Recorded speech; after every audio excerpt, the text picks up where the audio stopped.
ایک بزرگ تھے جو فوت ہو گئے، انہوں نے یہ بات مجھے جس طرح سمجھائی تھی وہ آج بھی میں ان کا مشکور ہوں کہ دنیا میں عام قاعدے قانون کے تحت بھی کسی سے کچھ کہنا کہ بھائی میرا یہ کام آپ کر دیجئے، آپ کر سکتے ہیں، ایک دفعہ کہنا جائز ہے، دوسری مرتبہ یاد دلا دینا کہ شاید بھول گئے، وہ بھی جائز ہے، تیسری مرتبہ کہنا شرک ہو جائے گا، اور اس میں الہا و زاری کرنا اور خوشامدیں کرنا اور گڑ گڑانا یہ تو شرک ہے۔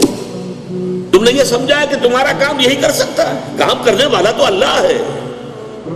لا فاعل فی الحقیقت ولا مؤثر الا اللہ۔ حضور نے فرمایا کہ اگر تمہیں جوتا باندھنے کا تسبہ درکار ہو تب بھی اللہ سے مانگو، کسی کے سامنے سوال کا جو ہاتھ جو ہے وہ دراز نہ کرو۔ اللہ نے تمہیں ایک عزت نفس دی ہے، اس عزت نفس کو